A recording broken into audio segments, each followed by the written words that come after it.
বিচারের মাঠে আল্লাহ মানুষকে বলবেন, ধনীদেরকে বলবেন, কি ব্যাপার, আমি ক্ষুধার্ত ছিলাম, আমাকে খেতে দাওনি কেন?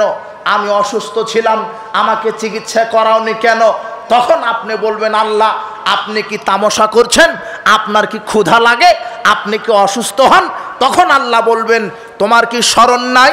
তোমার প্রতিবেশী অভুক্ত ছিল, ওই প্রতিবেশীকে যদি খাদ্য খাওয়াতে, তাহলে আমি আল্লাহকেই খাদ্য খাওয়াতে। তোমার প্রতিবেশী অসুস্থ অবস্থায়, চিকিৎসার অবস্থায় কাতরাচ্ছিল, মৃত্যু অপক্রম, তুমি যদি তার চিকিৎসার ব্যবস্থা করতে, আমি আল্লাহর চিকিৎসা করতে, আপনি বিচার মাঠে ধরা খেয়ে যাবেন। কাজেই শুধু তসবি টিপে সালাচ্ছেন, হজ যাকাত আদায় করে জান্নাতে যাওয়ার আশা করেন না। প্রতিবেশীকে অভুক্ত রেখে প্রতিবেশীর সাথে সদাচরণ করেন, প্রতিবেশীর হক আদায় করেন। আল্লাহ আমাদেরকে তৌফিক দান করুন, আল্লাহুম্মা আমিন। বলছিলাম, আবু যার গিফারি রাদিয়াল্লাহু আনহু বলছেন, রাসূল সাল্লাল্লাহু আলাইহি সাল্লাম বললেন, ইয়া আবু যার, ইজা তাবাখতা মারকাতান, যখন তুমি বাড়িতে তরকারি রান্না করবা, ফাকসির মাহা, তরকারিতে ঝোল বেশি করে রাখো, ওয়া তাহাজ্জিরানাকা, যাতে করে তুমি প্রতিবেশীর অভুক্তদেরকে তরকারি দিতে পারো। রাসূল সাল্লাল্লাহু আলাইহি সাল্লাম পরামর্শ দিলেন, তরকারি যখন রান্না করবে আপনার স্ত্রী বেশি করে রান্না করতে বলবেন, যাতে করে প্রতিবেশীর এতিম, মিসকিন, বিধবা এদের বাড়িতে পৌঁছানো যায়। শোনেন, যদি আপনি প্রতিবেশী অভুক্তকে খাবার দিতে পারেন, তাহলে জান্নাত আপনার জন্য ওয়াজিব হবে। যদি মেহমানকে আপনি সম্মান করতে পারেন, জান্নাত আপনার জন্য ওয়াজিব হবে।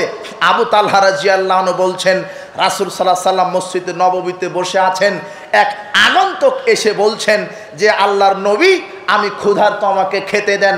তখন রাসূল সাল্লাল্লাহু আলাইহি সাল্লাম বলছেন, এই সাহাবীরা শোনো, এই ক্ষুধার্ত মেহমানকে আমার বাড়িতে নিয়ে যাও। বাড়িতে নিয়ে যাওয়া হলো। রাসূলের স্ত্রীগণ বলছেন, আমাদের বাড়িতে পানি ছাড়া কোনো খাবার নেই। সাহাবীরা মেহমানকে নিয়ে চলে আসলেন রাসূলের কাছে। এবারে আবু তালহা বলছেন, আল্লাহর নবী, আপনি যদি অনুমতি দেন, তাহলে আপনার মেহমানকে আমার বাড়িতে নিয়ে গিয়ে পেট পুড়িয়ে খাওয়িয়ে দিব। রাসূল সাল্লাল্লাহু আলাইহি সাল্লাম বলছেন, ঠিক আছে, নিয়ে যাও। আবু তালহা রাসূল সাল্লাল্লাহু আলাইহি সাল্লামের মেহমানকে বাড়িতে নিয়ে গিয়ে স্ত্রীকে বললেন, স্ত্রী, খাবার রেডি করো। স্ত্রী বলছে, ছেলে মেয়ের জন্য কয়েকটা খেজুর অথবা রুটি আছে, এছাড়া তো বেশি খাবার নেই। তখন আবু তালহা বলছে, বাতি জ্বালাও, রাতের ঘটনা, বাতি জ্বালিয়ে ছেলে মেয়েকে ঘুমিয়ে দাও। আর যেই দুটা চারটা রুটি আছে প্লেটে রেডি করো। প্লেটে রেডি করা হলো, এক হাতে প্লেট, এক হাতে বাতি নিয়ে গিয়ে মেহমানের সামনে দিয়ে বলছেন, খাওয়া শুরু করেন। মেহমান বলছে, আপনি আগে খাওয়া শুরু করেন। তখন আবু তালহা বাতিটা ঠিক করার নমুদ দিয়ে বাতিটা নিভিয়ে দিলেন, ঘর অন্ধকার হয়ে গেল। এরপরে আবু তালহা প্লেটে হাত দেয়, কিন্তু খেজুর অথবা রুটি উঠান না। কেন? একটা রুটি যদি উঠিয়ে নেয়, তাহলে খাবার কম হবে, মেহমানের আর পেট ভরবে না। এইভাবে অভিনয় করে মেহমানকে আবু তালহা পেট ভরে খাওয়িয়ে দিলেন। ফজরের সালাতের পরে রাসূল সাল্লাল্লাহু আলাইহি সাল্লাম আবু তালহাকে বলছেন, আবু তালহা, রাতে তোমার অভিনয় দেখে আরশ থেকে আল্লাহ হেসে ফেলেছেন, জান্নাত তোমার উপরে ওয়াজিব হয়ে গেছে। আব্দুল্লাহ বিন আমর রাদিয়াল্লাহু আনহু বলছেন, আন্না রাজুলান সালা রাসূলুল্লাহ সাল্লাল্লাহু আলাইহি সাল্লাম আইউল ইসলামে খায়রুন। এক লোক রাসূল সাল্লাল্লাহু আলাইহি সাল্লামকে জিজ্ঞাসা করলেন, ইসলামে সর্বোত্তম কাজ কোনটি? রাসূল সাল্লাল্লাহু আলাইহি সাল্লাম তখন বললেন, তুতিমুত তাম, অভুক্তকে খাদ্য খাওয়ানো, ওয়া তাকরাউস সালাম, মানুষকে বেশি বেশি সালাম দেওয়া, আলামান আরাফতা ওয়া মান লাম তারিফ, যাকে চিনো তাকে সালাম দাও, যাকে চিনো না তাকে সালাম দাও। ইসলামের দুটি কাজ উত্তম, এক, বেশি বেশি ক্ষুধার্ত ব্যক্তিকে খেতে দিবেন, আর বেশি বেশি মানুষকে সালাম দিবেন। এগুলি জান্নাত ওয়াজিব হওয়ার মতো আমল। আবু মালিক আশারি রাদিয়াল্লাহু আনহু বলেন, রাসূল সাল্লাল্লাহু আলাইহি ওয়াসাল্লাম বলেছেন, ইন্না ফিল জান্নাতি গোরাফান, জান্নাতে প্রাসাদ আছে একটি, ইউরা জাহিরুহা মিন বাতিনুহা ওয়া বাতিনুহা মিন জাহিরিহা, যেই জান্নাতের ভিতর থেকে বাহির দেখা যায়, বাহির থেকে ভিতর দেখা যায়। আদাল্লাহু লেমান আলানাল কালাম, এই জান্নাত আল্লাহ তাদের জন্য তৈরি করেছেন। এত দামি জান্নাত আল্লাহ তাদের জন্য তৈরি করেছেন। এক, যাদের মুখের ভাষা সুন্দর, মানুষের সাথে কোনোদিন কর্কশ ভাষায় রাগ করে গরম মেজাজে কথা বলবেন না, প্রতিবেশীর সাথে সুন্দরভাবে কথা বলবেন। দুই, ওয়াতাবা সিয়াম, যারা বেশি বেশি নফল সিয়াম রাখে। তিন, ওয়াতামাত তাম, যারা অভুক্তকে খাদ্য খাওয়ায়। চার, সাল্লাবিল নাসে, ওই ব্যক্তি সাল্লাবিল লাইল ওয়ান নাসুন নিয়াম, রাতে তাহাজ্জুদের সালাত আদায় করে। চারটি গুণ, চারটি আমল যার ভিতরে আছে তার জন্য জান্নাতে দামি ঘর আছে। তার একটি গুণ আছে, অভুক্তকে খাদ্য খাওয়ানো। আপনার প্রতিবেশী অভুক্ত হয়ে থাকবে আর আপনার ঈমান ঠিক থাকবে, এই কথা ঠিক নয়। আপনি আপনার অভুক্ত প্রতিবেশীর খবর নেন, আপনি তাদের বাড়িতে বাড়িতে খাবার পৌঁছিয়ে দেন।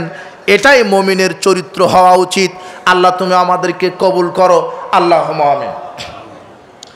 প্রতিবেশীকে কষ্ট দিবেন না, প্রতিবেশীর হক আদায় করবেন। যদি প্রতিবেশীকে কষ্ট দেন, সালাত সিয়াম হজ যাকাত আদায় করার পরেও জাহান্নামে যেতে হবে। আবু হুরায়রা রাদিয়াল্লাহু আনহু বলেন, ক্বালা রাসূলুন ইয়া রাসূলাল্লাহ, এক ব্যক্তি বললেন, আল্লাহর নবী সাল্লাল্লাহু আলাইহি ওয়াসাল্লাম, ইন্না ফুলানাতা তুসকারু মিন কাসরাতি সালাতিহা ওয়া সিয়ামিহা ওয়া সাদাকাতিহা। হে আল্লাহর নবী, আমি এক মহিলা সম্পর্কে জানি, খুব বেশি বেশি তাহাজ্জুদ পড়ে, খুব বেশি বেশি সালাত আদায় করে, খুব বেশি বেশি দান সদকা করে, খুব বেশি বেশি সিয়াম রাখে।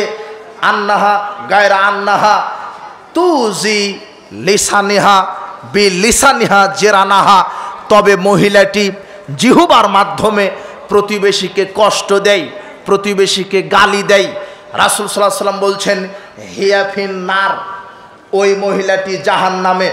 অত্র হাদিস প্রমাণ করে সালাত সিয়াম আদায় করার পরেও যদি আপনি প্রতিবেশীকে কষ্ট দেন, থাকার জায়গা কি হবে?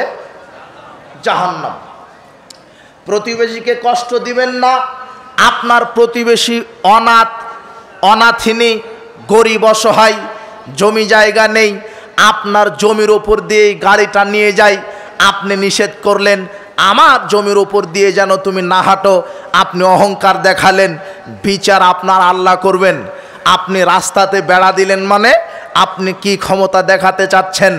রাসূল সাল্লাল্লাহু আলাইহি ওয়াসাল্লাম বলছেন, লা ইয়ামনাহাদুকুম জারাহু, তোমরা প্রতিবেশীকে আইয়াগরিজা খাসাবাতান ফি জিদারিহি, তোমরা তোমাদের কোনো প্রতিবেশীকে ওই রাস্তাতে খুঁটি গাড়তে নিষেধ করো না, আর প্রতিবেশীকে বাধা দেওয়ার জন্য রাস্তাতে খুঁটি গেড়ো না, রাস্তাতে বেড়া দিও না, প্রতিবেশীকে চলার সুযোগ করে দাও।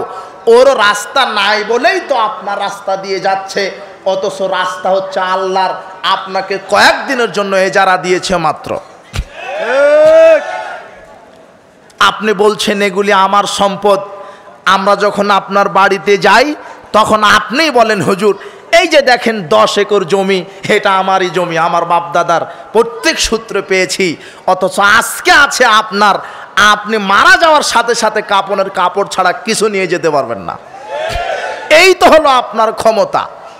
আর আপনি যে 1000 কোটি টাকা দুর্নীতি করে সুদ ঘুষের টাকা 1000 কোটি টাকা ইনকাম করেছেন, আপনার এখনই জানাজা হতে পারে, আপনি ভোগ করতে নাও পারেন, কিন্তু আপনি যে অবৈধভাবে ইনকাম করে 1000 কোটি টাকা ইনকাম করলেন, ভোগ করতে পারবেন কিনা এর গ্যারান্টি নেই।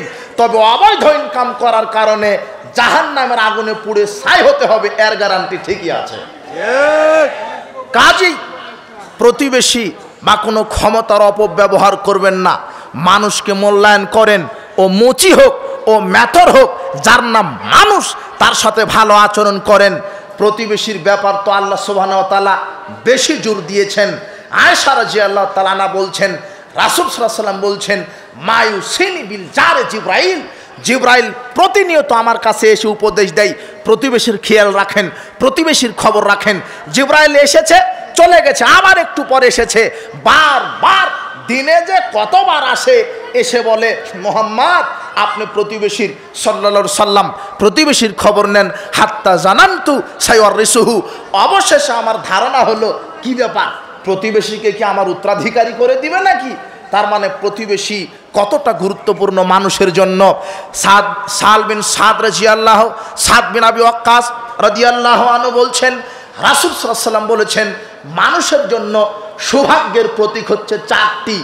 মানুষের জন্য সৌভাগ্যের প্রতীক হচ্ছে চারটি।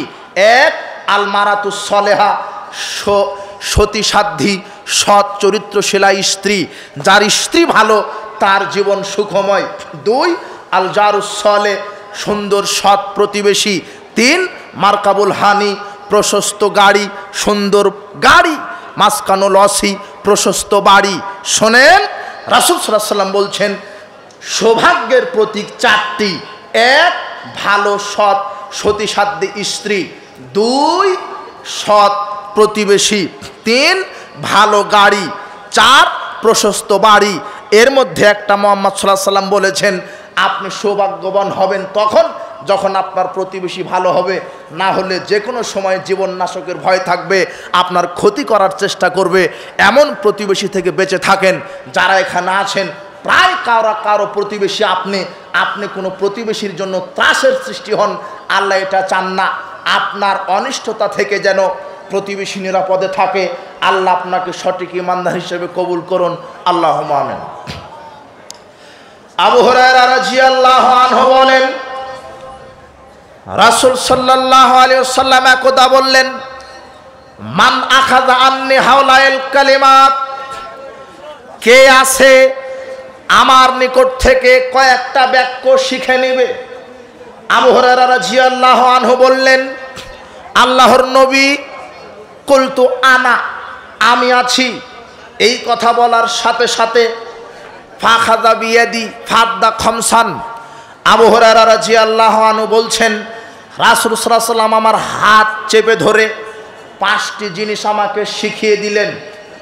এক, ইত্তাকিল মাহারিম, আবু হুরায়রা, আল্লাহ যা হারাম করেছে তা থেকে বেঁচে থাকো। তাকুন আবাদান নাস, তাহলে তুমি হবে উত্তম ইবাদতকারী মানুষ। দুই, ওয়ারজা বিমা কাসামাল্লাহু লাক, আল্লাহ যেটা তোমাকে দিয়েছে, যেই কিসমতে যতটুকুন সম্পদ, সেটাতেই তুমি সন্তুষ্ট থাকো। তাকুন আগনান নাস, তাহলেই তুমি হবে ধনী। ধনী কাকে বলে? 1000 কোটি টাকার মালিক হলেই ধনী হওয়া যায় না। কেন? ওর আছে 5 কোটি, ও ঢাকা গুলশানে ইন্ডাস্ট্রি করতে গিয়ে আরো 5 কোটি টাকা লোন নিয়েছে, মানে ও আপনার চাইতে আরো বেশি ফকির। তাই ওর আরো চাহিদা, ওর আরো লাগবে। আর সবচাইতে ধনীকে, যার যতটুকুন আছে ততটুকুনেই সন্তুষ্ট। ভ্যান চালক সারাদিন ভ্যান চালিয়ে 500 টাকা ইনকাম করে বলছে আলহামদুলিল্লাহ, আর লাগবে না, ওই হলো দুনিয়ার মাটিতে সবচাইতে বড় ধনী। কাজেই রাসূল সাল্লাল্লাহু আলাইহি ওয়াসাল্লাম আবু হুরায়রাকে 5টি জিনিস শিখালেন। এক, আল্লাহ যা হারাম করেছেন তা থেকে তুমি বিরত থাকো, তুমি উত্তম ইবাদতকারী হবে। দুই, আল্লাহ তোমার কিসমতে যতটুকুন রিজিক দিয়েছে তা নিয়েই সন্তুষ্ট থাকো, তুমি হবে সবচেয়ে ধনী মানুষ। তিন, ওয়াহাসিনিলা জারেক, তুমি তোমার প্রতিবেশীর সাথে ভালো আচরণ করো, তাকুন মুমিনান, তখন তুমি হবে পূর্ণ মুমিন। চার, ওয়াহিব্বালিন নাস মা তুহিব্বু লিনাফসিক, নিজের জন্য যেটা ভালো মনে করবেন অপরের জন্য সেটাই ভালো মনে করবেন, তাকুন মুসলিমান, তাহলেই হবেন আপনি পূর্ণ মুসলিম। দান করার সময়তে যেটা একেবারেই ছিঁড়া বাসি পচা টাকা, সেটা আপনি দান করছেন। দোকানদারকে দেওয়ার সময়তে যেটা একেবারেই বাসি, সেটা আপনি দান করছেন। গাড়ি থেকে নেমে যেটা একেবারেই পচা টাকা, সেটা ভাড়া হিসেবে দিচ্ছেন।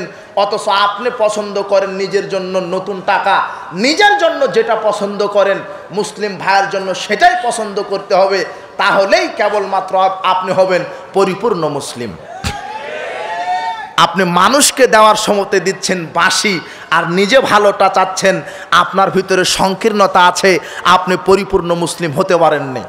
5, ওয়ালা তাকসিরিজ জাহিকা তুকসিরিজ জাহিকা ফাইন্না কাসরাতাজ জাহিকা তুমিতুল কলব, অধিক হাসি থেকে বিরত থাকেন।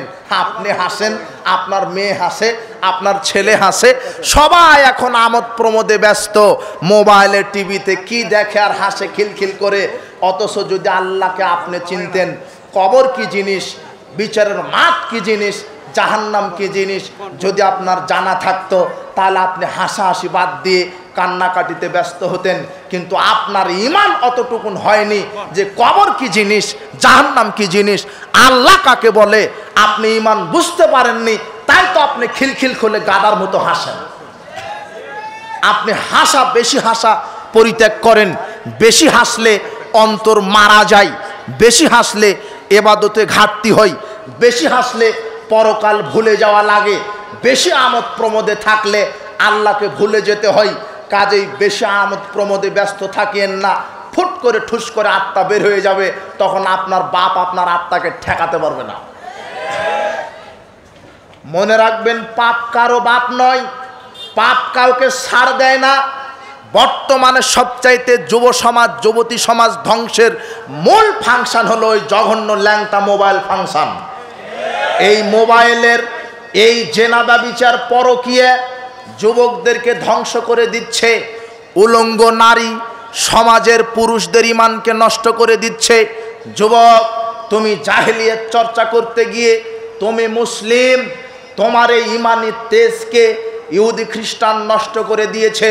তোমার হাতে তুলে দিয়েছে মদ, তোমার হাতে তুলে দিয়েছে উলঙ্গ নারী, তোমার হাতে তুলে দিয়েছে জুয়া, তোমার হাতে তুলে দিয়েছে লাঠি। এই মরণাস্ত্র, ঈমান বিধ্বংসী মরণাস্ত্র তোমার হাতে তুলে দিয়ে তোমার ঈমানকে এই বিজাতীয় সভ্যতা ধ্বংস করেছে। তুমি মুসলিম, তুমি কেন 31 নাইট পালন করো? তুমি কেন পহেলা বৈশাখ পালন করো? তুমি কেন বিশ্ব বেহায়া দিবস, এই যৌনতা দিবস পালন করো? তুমি আসলে পুরুষ নেই, তুমি ইহুদি খ্রিস্টানের কাছে কাপুরুষ হয়ে গেছো। তুমি মুসলিম যুবক নামের কলঙ্ক। তোমার হাত, তোমার পা, তোমার চক্ষু, তোমার কর্ণ, তোমার প্রতি ফোঁটা রক্ত আল্লাহর দ্বীন প্রতিষ্ঠার জন্য বাস্তবায়িত হবে। না হয়ে তুমি তোমার প্রতিটা নিয়ামত, আল্লাহর দেওয়া নিয়ামত, হাত পা চক্ষু রক্ত, তোমার শক্তি, এই জাহেলিয়াত কায়েম করার জন্য তুমি আজকে লড়ছো। তুমি কেন মদের আড্ডায় আছো? তুমি কেন সুদ ঘুষের আড্ডায় আছো? তুমি কেন ক্যারাম তাস ছক্কা জোয়ার আড্ডাতে আছো? তুমি কেন পরকীয়া এই বেহায়া নষ্টা মহিলার পিছনে ছোট? তার মানে বোঝা যায় তোমার মতো ইতর বেঈমান পৃথিবীতে নাই। তুমি যুবক, তোমার প্রতি ফোঁটা রক্ত আল্লাহর দেওয়া নিয়ামত, তোমার প্রতি ফোঁটা রক্ত, তোমার চক্ষু কর্ণ শক্তি, তোমার যৌবনের এই জাজমা আল্লাহর দেওয়া নিয়ামত। তুমি আল্লাহর বিধানের পথে ফিরে আসো, আল্লাহ তোমাকে দুনিয়া আখিরাতে সাহায্য করবেন। তোমাকে বলছি, তোমার ঈমান তুমি বিক্রি করে দিয়েছো মাদকতার কাছে, তোমার ঈমান বিক্রি করে দিয়েছো বিজাতীয় সব অপসংস্কৃতি সভ্যতার কাছে, তোমার ঈমান বিক্রি করে দিয়েছো নগ্ন নারীর কাছে, তোমার ঈমান বিক্রি করে দিয়েছো তুমি এই জাহেলি এই মতবাদের কাছে, তুমি তোমার ঈমান বিক্রি করে দিয়েছো জুয়া, এই তাস ছক্কা লুডু ক্যারাম ফ্রি ফায়ার পাবজির কাছে। তুমি যে কখন তোমার পুরুষত্ব হারিয়ে ফেলেছো আসলে তোমার বংশেরও জানা নাই। তোমার বাপ মূর্খ, তোমার মা মূর্খ। তোমার বাপ আছে ওই ঘরে জেনা চর্চা করছে, তোমার মা আছে ওই ঘরে মোবাইলে জেনা চর্চা করছে, তুমি আছো এই ঘরে, তোমার বোন আছে ওই ঘরে, সবাই মোবাইলে জেনা চর্চা করছে। তোমাদের ঈমান কখন নষ্ট হয়ে গেছে? আল্লাহ তোমাদেরকে পরিপূর্ণ ঈমানদার হওয়ার তৌফিক দান করুন, আল্লাহুম্মা আমিন। যুব সমাজ, ফিরে আসো ইসলামের পথে। বলছিলাম আপনাকে যেই মেসেজটা দিতে চাচ্ছি, প্রতিবেশীর সাথে সদাচরণ করেন, প্রতিবেশীর সাথে ভালো আচরণ করেন, প্রতিবেশীর সাথে সদাচরণ করবেন, প্রতিবেশীর সাথে ভালো আচরণ করবেন, মানুষের সাথে খারাপ আচরণ করবেন না। আজকের ইসলামী জালসার শেষ হাদিস হিসাবে আপনাদেরকে যেটা বলতে চাচ্ছি, আব্দুর রহমান বিন আবি কোরাদ রাদিয়াল্লাহু আনহু বলছেন, কুন্না ইনদা রাসূলুল্লাহ সাল্লাল্লাহু আলাইহি সাল্লাম, আমরা রাসূল সাল্লাল্লাহু আলাইহি সাল্লামের কাছে ছিলাম। ফাদাহু তহুরুন ফাগামাসা ইয়াদাহু ফিহে, রাসূল সাল্লাল্লাহু আলাইহি সাল্লাম ওযু করার পাত্র নিয়ে সাহাবীদেরকে আমাদেরকে ডাকলেন। রাসূল সাল্লাল্লাহু আলাইহি সাল্লাম নিজে বালতির ভিতরে হাত ডুবে ওযু করলেন। ফাতাত্তাবানাহু, আমরাও রাসূল সাল্লাল্লাহু আলাইহি সাল্লামকে অনুসরণ করলাম। রাসূল সাল্লাল্লাহু আলাইহি সাল্লাম তখন বলছেন, মাহা মালাকুম আলামা সানাতুম, কি ব্যাপার, এত উৎসাহিত কেন? আমি যেভাবে অজু করছি বালতিতে হাত ডুবিয়ে, তোমরাও যেভাবে অজু করছো। তখন সাহাবারা বলছেন, হুব্বুল্লাহি তাআলা রাসূলুহু, আল্লাহ এবং তার রাসূলকে ভালোবাসি তাই এরকম করছি।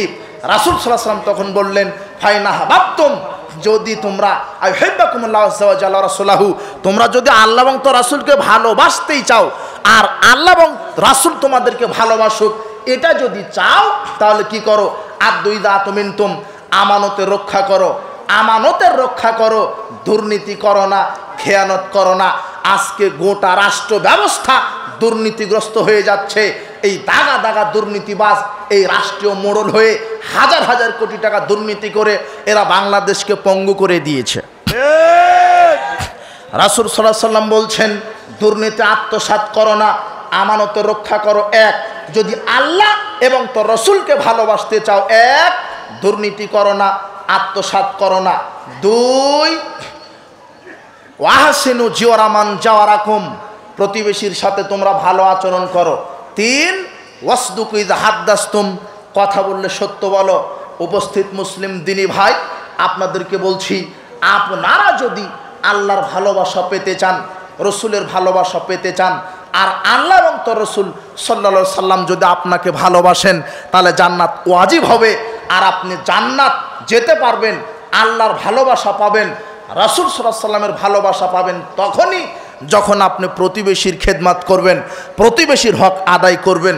আজকের উপস্থিত মুসলিম জনতাকে বলছি, এক, ভিক্ষা করে খাবেন, কোনোদিন হারাম খাবেন না, ওয়াদা করে উঠবেন। এক, ভিক্ষা করবেন, মানুষের বাড়িতে কাজ করবেন, হারাম খাবেন না। রাসূল সাল্লাল্লাহু বলছেন লা ইয়াদখুলুল জান্নাতা জাসাদুন গুযিয়া বিল হারাম, হজ যাকাত কবুল হবে না হারাম খেলে। সুদ ঘুষ দুর্নীতি জুয়া লটারি সিগারেট বিড়ি ইয়াবা ফেন্সিডিল এই মাদকতা এই সুদ ঘুষ হারাম খেয়ে ইবাদত করার পরেও আপনার শরীর জাহান্নামে যাবে। কাজেই তওবা করে উঠেন। এক নাম্বার নসিহা, হারাম খাবেন না, ভিক্ষা করে খাবেন, হারাম খাবেন না। আর ভিক্ষা করবেন কেন? মানুষের বাড়িতে কাজ করবেন, কাজ করে করে যেই টাকা পাবেন, এক মাস মানুষের বাড়িতে কাজ করে বকরি কিনেন, বকরি প্রতিপালন করে গরু কিনেন, গরু প্রতিপালন করে বড় ব্যবসা করেন। আপনি রাতারাতি ব্যাংক থেকে লোন নিয়ে হাজার কোটি টাকার মালিক হতে চাচ্ছেন কেন? শ্বশুর খুব খুশি, জামাই ব্যাংকে চাকরি করে, জামাই ব্যাংক থেকে 5 কোটি টাকা লোন নিয়ে ঢাকা বাড়ি ধারাতে বাড়ি করেছে, অথচ শরীয়ত বলছে যার ঋণ আছে তার জানা যায় নাই, যার ঋণ আছে তার জানা যায় নাই। অথচ ব্যাংক থেকে লোন নিয়ে আপনি ব্যবসা শুরু করেছেন, ব্যাংক থেকে লোন নিয়ে বাড়ি করছেন, গাড়ি করছেন, অথচ আপনার হুঁশ নাই যে শরীয়তে আপনার জানা যায় নাই। এই জন্য কোনোদিন এই লোন করে সুদের সাথে জড়িত হবেন না। আপনি মানুষের বাড়িতে কাজ করেন, দিনের পর দিন কাজ করে ব্যবসা করে খান, ব্যবসাতে আল্লাহর বারাকা আছে। কাজেই হারাম খাবেন না, এক নাম্বার নসিহা। দুই, যে কোনো মূল্যে কাবিরা গুনাহ ত্যাগ করবেন। তিন, যে কোনো মূল্যে 5 ওয়াক্ত সালাত, 5 ওয়াক্ত সালাতের সাথে কোনো আপোষ চলবে না। আপনি অসুস্থ, দাঁড়িয়ে পড়তে পারেন না, বসে পড়েন, বসে পড়তে পারেন না, শুয়ে পড়েন। অজু করে সালাত আদায় করতে হয়। ফরজ গোসল হয়েছে, আপনি অসুস্থ, গোসল করতে পারেন না, তায়াম্মুম করেন। অজু করে সালাত আদায় করতে হয়, পানি নেই, মাটি দিয়ে তায়াম্মুম করেন। আর মাটিও নেই, বিনা তায়াম্মুম বিনা অজুতে সালাত আদায় করতে হবে, তবুও করতেই হবে। পোশাক, পরিষ্কার পোশাক পরে সালাত আদায় করতে হয়, পরিষ্কার পোশাক নেই, পেশাব পায়খানা লেগে আছে, ওই পোশাকে সালাত আদায় করতে হবে। দুনিয়াতে কোনো পোশাকই নেই, আপনার উলঙ্গ, উলঙ্গ অবস্থাতে সালাত আদায় করতে হবে, তাও সালাত আদায় করতেই হবে।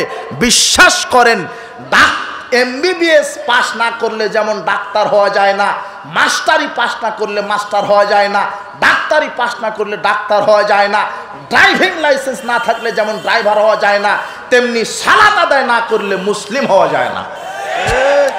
এই জন্য আপনাকে বলছি, চতুর্থ উপদেশ, যে কোনো মূল্যে 5 ওয়াক্ত সালাত আদায় করেন।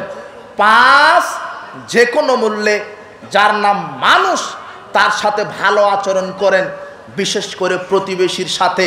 6, শিরক এবং বেদাত মুক্ত জীবন গড়েন। এই 6টা কাজের প্রতিশ্রুতি দিয়ে যদি আপনি ইবাদত করতে পারেন, তাহলে জান্নাত হবে ইনশাআল্লাহ। বলেন ইনশাআল্লাহ। ফরজ সালাতের ওই জায়গাতে একটা কথা যোগ করবেন, ফরজ ইবাদত যত আছে সব, শুধু সালাতের কথা কেন বললাম? আমরা যেমন আল্লাহর গোলাম, সারা পৃথিবীতে যত আমল আছে সব সালাতের গোলাম। যার 5 ওয়াক্ত সালাত নেই, তার হজ, তার রমাদানের সিয়াম, তার কোটি টাকার দানের এক নেকিও আল্লাহ কবুল করবেন না। এই জন্য সালাত সর্বশ্রেষ্ঠ ইবাদত। উপস্থিত মুসলিম দিনী ভাই, আপনাদেরকে নাসিহামূলক 6-7টি উপদেশ দিয়ে গেলাম। আল্লাহ আমাদের সকলকে পালন করার তৌফিক দান করুন, আল্লাহুম্মা আমিন। আর মানুষকে মানুষ মনে করা শিখবেন, প্রতিবেশীর সাথে সদাচরণ করবেন, মানুষকে কষ্ট দিবেন না, অন্তরে হিংসা বিদ্বেষ পরিহার করেন। হিংসা আর বিদ্বেষ যেই অন্তরে আছে সেই অন্তরে ঈমান নেই, ওই অন্তর ওই ঈমান জাহান্নামে ছাড়া জান্নাতে নিয়ে যেতে পারবে না। আজকের এই ইসলামী জালসাতে যত মুসলিম দিনী ভাই এসেছেন, আমরা আল্লাহর নিকটে দোয়া করি, প্রতিপালক তাদেরকে সঠিক ইসলাম বোঝার মানার তৌফিক দান করো। যাদের পিতা মাতা মারা গেছে কবর শাস্তি মাফ করো, যাদের পিতা মাতা আরো অসুস্থ আছে আরোগ্য দান করো, যারা আমরা যারা অসুস্থ আছে আল্লাহ তুমি আমাদেরকে আরোগ্যতা দান করো। আমাদের মধ্যে যারা চাকরিজীবী, যারা কৃষক, যারা ছাত্র সমাজ, যুবক যুবতী ভাই বোন যারা এসেছেন, আল্লাহ তুমি তাদের প্রত্যেকটা সেকশানে তোমার খাস রহমত বারাকাত নাজিল করো। আল্লাহ আজকের ইসলামী জালসায় 3 দিন ব্যাপী যারা যেভাবে আঞ্জাম দিয়েছে, অনেক সেবা যারা করছে, আপনার পরিদর্শক ভাইয়েরা যারা বুদ্ধি দিয়ে, মেধা দিয়ে, শ্রম দ্বারা প্রশাসনিকভাবে আজকের ইসলামী জালসাকে এই 3 দিন ব্যাপী ইসলামী জালসার যে খেদমত করেছে, আল্লাহ তুমি এদেরকে পূর্ণ যাজায় খায়ের দান করো। আল্লাহ আজকের এই ইসলামী, এই তাবলিগি ইসলামের, এই দাওয়াতি তাবলিগি ইসলামের এই কেন্দ্রীয় মার্কাজ, এটা আমাদের জন্য নাজাতের উসিলা হিসাবে বিচার মাঠে তুমি কবুল করো। এই দোয়া রেখেই আমরা বিদায় নিচ্ছি। আল্লাহ সুবহানাহু ওয়া তাআলা আমাদেরকে সার্বিক জীবনে সঠিক ইসলাম মেনে চলার তৌফিক দান করো। আর আমরা মৃত্যুর সময়তে যেন সঠিক ঈমান নিয়ে মৃত্যুবরণ করতে পারি, সেই তৌফিক দান করো। সুবহানাকা আল্লাহুম্মা বিহামদিক আশহাদু